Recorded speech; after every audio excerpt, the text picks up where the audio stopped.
నమస్తే, welcome to Abhinav Bharat. గత కొద్ది రోజులుగా కొన్ని మీడియా సంస్థలు తనపై తప్పుడు కథనాలు రాస్తున్నాయని ఇటీవల మీడియాతో మాట్లాడుతూ విజయసాయిరెడ్డి ఫైర్ అయిన సంగతి తెలిసిందే.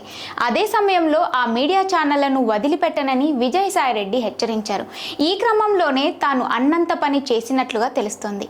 విజయసాయిరెడ్డి వ్యక్తిగత జీవితం పైన పలు కథనాలు ప్రసారం చేసిన 9 మీడియా సంస్థలకు ఇప్పుడు ఢిల్లీ హైకోర్టు ఒక్కసారిగా షాక్ ఇచ్చింది.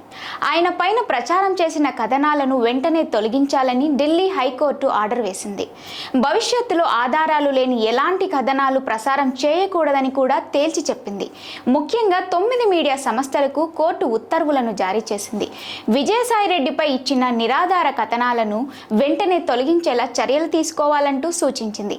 వీటన్నిటిని వెంటనే బ్లాక్ చేయాలని, ఇకపై ఇలాంటి ఆధారాలు లేని కథనాలను సైతం ఎవరు కూడా ప్రసారం చేయవద్దు అంటూ కోర్టు సూచించింది. తనకు సంబంధం లేని విషయంలో తన పేరును కావాలని ప్రస్తావిస్తున్నారని, కనీసం తన వివరణ కూడా తీసుకోకుండా వ్యక్తిగత విషయం పైన పలు రకాల కథనాలు రాయడం సరైన పద్ధతి కాదంటూ విజయసాయిరెడ్డి కోర్టును ఆశ్రయించారు. అంతేకాకుండా 10 కోట్లకు ఆయన ఢిల్లీ హైకోర్టులో పరువు నష్టం దావా కూడా వేసినట్లు తెలుస్తోంది. ఈ పిటిషన్ పైన విచారణ జరిపిన తరువాత హైకోర్టు విజయసాయిరెడ్డికి అనుకూలంగా ఉత్తర్వులను ఇచ్చినట్లు సమాచారం.